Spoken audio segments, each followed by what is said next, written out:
The moment my HOA president screamed that my backyard pool was a danger to the neighborhood, I honestly thought she had finally run out of ridiculous complaints. But 6 months later, she stood completely speechless outside my property, staring at a massive water-filled moat circling my house, while tourists slowed down traffic just to take pictures. And the funniest part was realizing the moat was completely legal.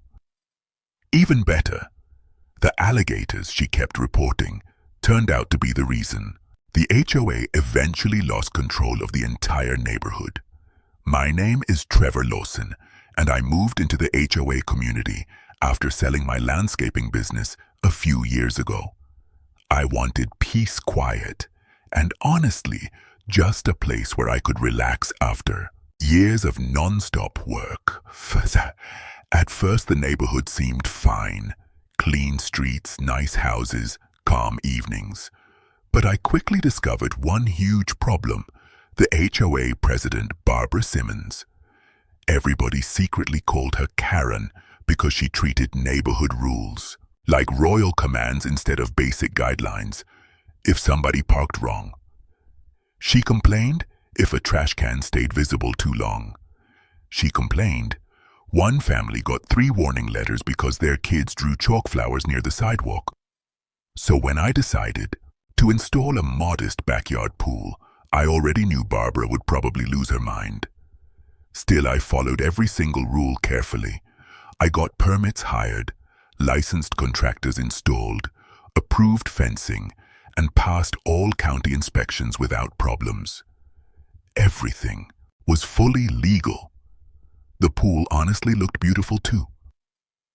Nothing wild, just a clean modern setup with some patio chairs and landscaping around it. Most neighbors loved it. Kids from nearby houses thought it looked amazing, and several families even complimented how much better my yard looked afterward. But Barbara acted personally offended by the entire thing. According to her, pools attracted noise liability and what she called party culture, which was funny because I barely even used it besides swimming laps in the evenings. Before this story gets completely insane, make sure to like and subscribe to Karen Stories Daily, because what started as one HOA complaint about my backyard eventually turned into the weirdest neighborhood attraction our town had ever seen. Now, Barbara first tried normal HOA tactics: violation letters, threats, meetings, fines. But every complaint failed because my pool followed regulations perfectly. That should have ended everything. Instead, Barbara became obsessed with finding another way to attack the project.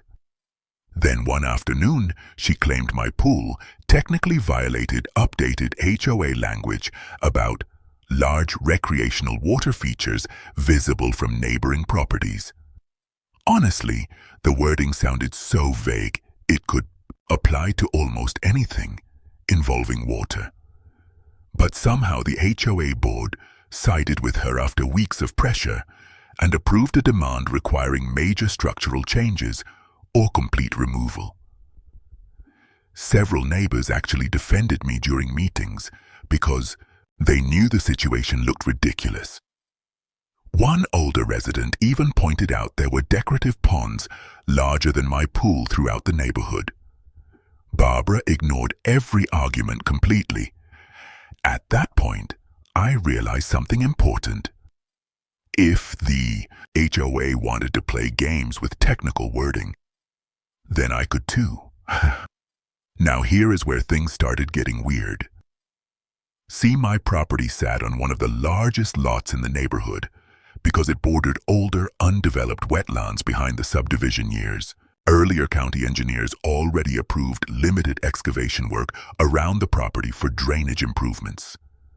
So after talking with surveyors, lawyers, and county officials, I came up with an idea so ridiculous, even my contractor laughed when I first explained it. If Barbara hated recreational water features, then fine, I would remove the pool entirely and replace it with something technically classified as decorative stormwater landscaping.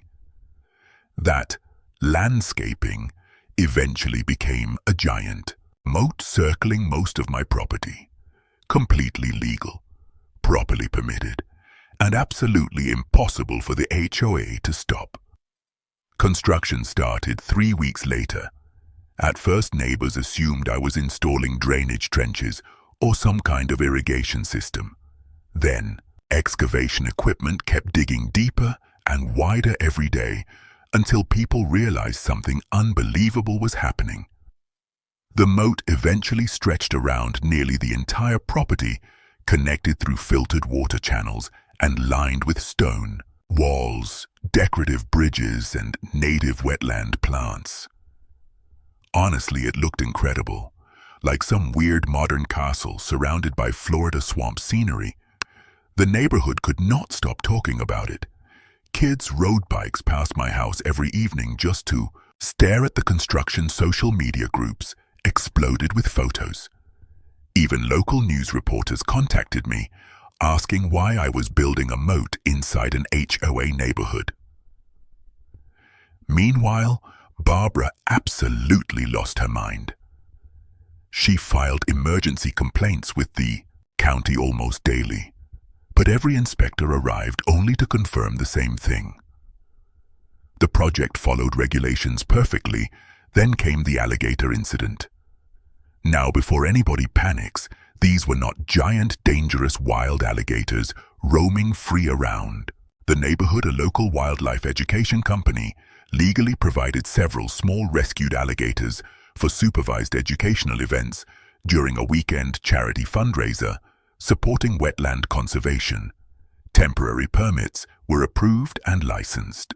Handlers remained on site the entire time, but somebody snapped photos of the baby alligators resting near the moat during the event and posted them online beside captions claiming, "Crazy HOA guy surrounds house with alligators."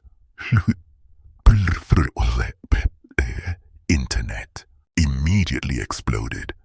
Suddenly, my property became viral across half the state. People drove through the neighborhood just hoping to glimpse the moat. Tourists literally stopped traffic taking photos from outside the subdivision gates. And every single viral post somehow made Barbara look worse, especially because local reporters kept mentioning the moat only existed because the HOA targeted my legal swimming pool in the first place. That detail absolutely destroyed public sympathy for Barbara. Then, things got even funnier. Several nearby homeowners started filing architectural requests for decorative water features of their own. One family wanted koi ponds. Another requested miniature bridges. Some residents openly admitted they loved seeing the HOA lose control for once. The community atmosphere shifted completely. People who stayed silent for years suddenly challenged ridiculous rules openly during meetings, and standing at the center of all that chaos was Barbara, looking more stressed every single week because the more she fought the moat, the more famous it became.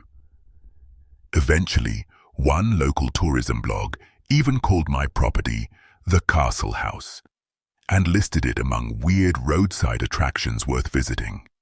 I honestly could not believe how out of control everything had become. But the real disaster for Barbara happened during the annual HOA election meeting, because by then, residents were tired of endless complaints, embarrassment, and public mockery tied directly to her leadership. And the moat became the perfect symbol of how ridiculous HOA overreach had gotten in our neighborhood. At the HOA election, meeting residents absolutely unloaded on Barbara. People complained about wasted legal fees, constant neighborhood drama, and how one harmless backyard pool somehow turned into national embarrassment for the community. Several homeowners openly admitted they supported me because they were tired of living under non-stop HOA pressure. Then one older neighbor stood up and said something that completely changed the room. He said the moat only existed because Barbara refused to leave people alone. And honestly, everybody knew he was right. Barbara tried defending herself by calling the moat dangerous and ridiculous, but even that argument failed because county officials already approved every part of the project legally. The funniest moment came when someone showed photos of tourists stopping outside the neighborhood just to take pictures of the castle house. People actually laughed during the meeting while Barbara sat there furious. A week later, she lost the HOA election by a massive margin. The new board immediately dropped several aggressive neighborhood policies and finally stopped targeting harmless personal projects. As for the moat, it stayed exactly where it was. No lawsuits, no violations, no forced removal. And honestly, after landscaping fully grew around the water, it looked surprisingly beautiful, especially at sunset. The Baby Alligator fundraiser even became an annual charity event for local wildlife education, and families loved it. Funny enough, the same neighborhood that once complained about my property eventually started using the moat as a landmark when giving directions to visitors.